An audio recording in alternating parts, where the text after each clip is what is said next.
Oh, yeah, he's back. Time for more of the Rod Pedersen Show. Welcome back to the RP Show, everybody. Shifting on a dime from football to hockey. I'm excited you're going to see the intelligence level go up real high because you got a goalie here in the bunker.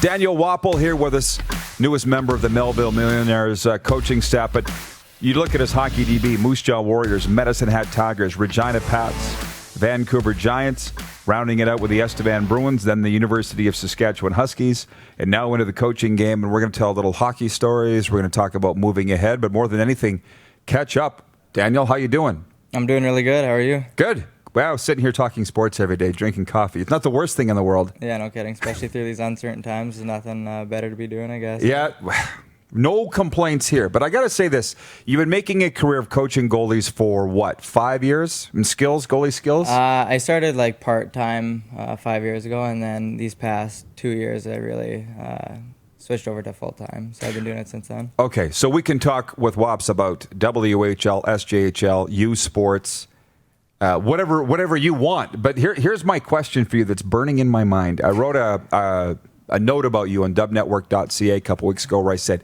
flashy former WHL goalie Daniel Wapple. I don't know if you saw that or not. No, I didn't see that word. You are a flashy goalie. There was something about you just couldn't take your eyes off. When you're coaching kids that aren't necessarily flashy, how does that transfer? How do you find coaching when it just seemed really natural to you to do those things? That's a loaded question. I'm sorry. But I honestly don't want guys playing like how I played.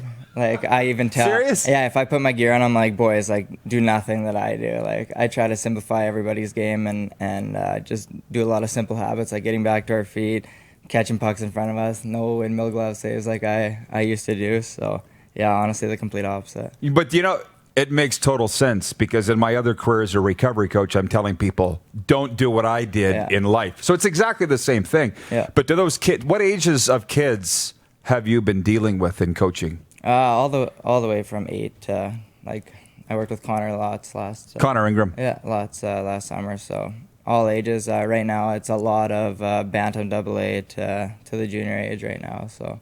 Well, everything. They are in the digital age. Are these kids looking up your film at all? Do they ever? There has to have been some. Yeah, I don't know. I hope not, though. Well, it's funny, though, because after being through it all, you can change habits in these kids and try to get them to understand like what it takes on a daily basis, whether I did that or not, especially to take care of their bodies. Like, I had like a double hip surgery at 22 years old because I didn't take care of myself properly. So that's one thing that I try to get these kids to understand is that we need to be taking care of our bodies at a young age and making sure that doesn't happen because, one, there's life after hockey, and two, you're playing for longevity, right? So, how old were you when you realized there's life after hockey? It was honestly like my 20-year-old year when I got traded from the Pats to Vancouver, where that's when I originally tore both my hips, and then I kind of lost love of the game a little bit because I was in pain every day and it wasn't causing me joy, it was causing me pain. So I think right after then it started to like realization kicked in, and then I went to school, and then I played a year, and then I got my hips done, and now I just play senior. Well, I can tell by the look in your eyes how much you love coaching. Yeah. This is something you're going to do forever.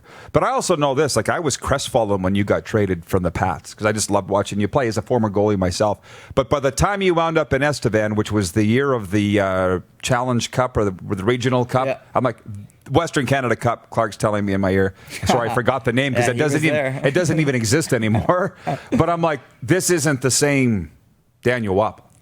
Yeah. I could tell in Estevan that you weren't the same guy. Yeah, no, I had checked out a little bit by then. But wasn't it a physical thing, though? Yeah, that's when, like I said, it happened in Vancouver, and then I honestly should have just dealt with it right away and got it fixed. And that's what anybody that I see now that has hip issues, I tell them, like, take care of it right away. Don't put it off, because you can put it off, but it only causes more problems. So that's definitely a good point, because I wasn't the same person. You've got a lot of things to pass along to young kids. Yeah. Right? So tell me how this association came about with the Mills and Mike Rooney.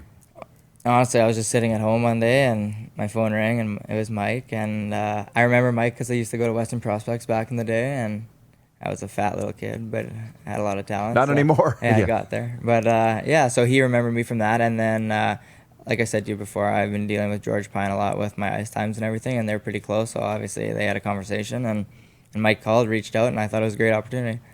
Let me ask you this, how the game of hockey, for any player, specifically goalies, because that's who you work with, but how it's changed in, say, the last 15 years in terms of style. Nutrition's obviously a big thing. The mental game. You're dealing with all that stuff. Have you seen an evolution? Oh, it's crazy, especially the way that we're training goalies on the ice. Like like every evening I go out to a kosher skills camp, and it's guys that just got drafted in the Western Hockey League, and these kids are just flowing with skill. Like, it's crazy to watch what they're doing. And being a goalie and the way I'm training guys is like, we always need to be in a position that we can move out of, because when these kids don't care, they'll do anything, they'll try anything, and it's super fast and skilled. So we always got to be in a position that we don't get locked in, because once we're locked in, they just send the puck east-west and it's a tap in, right? So that's I'm glad you brought that up, actually. Well, I talk about it all the time, and particularly with guys like, if you know them, Daryl Baumgartner, scout for the Washington Capitals, who was a junior and university goalie.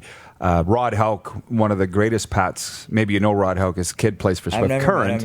But we just sit there and I look at NHL goalies, and basically Mike Smith, 6'5", and he's on his knees as soon as they're on the blue line coming at him. Like, why are they going down so early? I don't teach that, But Rod Hauk said the stand-up goalie's gone the way of the dodo, basically. So why is that? Well, I don't know. That's a good question. Well, like I said, the game has changed, but I think sometimes guys now are getting too comfortable. Like what you say, Mike Smith's down on his knees, and I think some guys overuse that reverse VH position that they call on the post and need to regain their feet a lot faster than they do.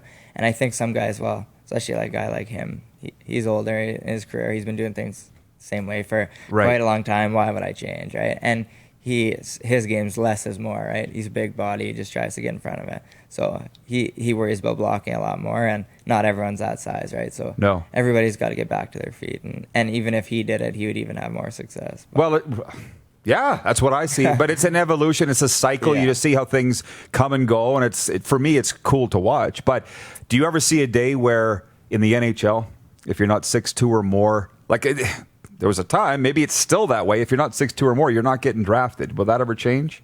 I have no idea. That's something. We had a video chat with Dwayne Rolson like a couple months back, and that's one thing he said. Like, it's really frustrating because there are a lot of good smaller goalies, but at the end of the day, I know if I'm a player coming down on a goalie and I see a guy that's 6'5" compared to 5'10", like, it's intimidating, right? Like, it's a mental thing. It's all what they see, regardless if he's going to stop it or not. So, I mean, I think they should give smaller guys like a bigger look, at least get them to camp, and then see how they do there. But like at the end of the day, like I just said, it's tough to argue when the 6'5" guys move like the small guys now, right? It used to be big guys couldn't move, the small guys were quick. Well, now the 6'5" guys move like the small guys could. So in the end, it should be whether you can stop the puck or not. Yeah. But it is a bias. But I'll tell you, I was with Grant Fuhr in Saskatoon in February, and we had this talk, and he just laughed. He's no bigger than you. Yeah. He's in the Hall of Fame, 5 Stanley Cups. So you ever watch film from back then? Of course, I watched it live. It was unbelievable. It was 7-6 games, whatever. He was making the saves. They were winning. Yeah. That's all that should matter. So how confident are you that the SJHL will play? Are you hearing anything? I honestly haven't even had a conversation about that yet. Like I was saying earlier, it being in Saskatchewan, it definitely has a better chance. But again, they need fans in there to be able to run the league. So it's not like the NHL where all the owners have money. So they need that revenue from the fans. So yeah, I guess that's kind of up in the air. Fingers crossed. Yeah. Yeah. Would definitely be good too. And you're just dealing with the goalies. If they play, they play. If they don't, they don't. We'll see how cross that bridge when we come to it. Where can they follow your stuff on social media? My Instagram is increase_performance_. Yeah, and I post daily videos and kind of break stuff down and let everybody see why we're doing things the way we are. I focus on a lot of skating. without pucks, because I feel like throughout the season you see so many pucks in practice that you develop a lot of bad habits and deficiencies in your movement. You don't even realize it. And once the puck's involved, you forget about everything. So I try to train these guys to do everything right, every single rep in our movement without a puck. So then you do that all summer. You hope to God that by the end of summer, going into the training camp, that they're moving properly without even thinking about it now that the puck's involved. So that's kind of my philosophy, and doing things a little bit differently, I guess. Increase _ performance. A little pun _ there, hey? Gotcha. Increase. Gotcha. Well, Wobbs, the sky's the limit for you, I believe, in doing this. So congratulations on making a difference in those kids' lives, and I appreciate you coming in. Good seeing you. Thanks, buddy. Thanks for having me on. Daniel Wapple with us. As I mentioned, former Pat, Warrior, Tiger, Bruin. Suitcase. Yes, suitcase. He's got a lot to pass along. We'll be back with Overtime in a moment. Hang on, everybody. It's the RP Show on Game Plus TV, and listen live at rodpedersen.com. You're watching Rod Pedersen On Demand. For more of The Rod Pedersen Show, visit rodpedersen.com or follow Rod Pedersen on social media.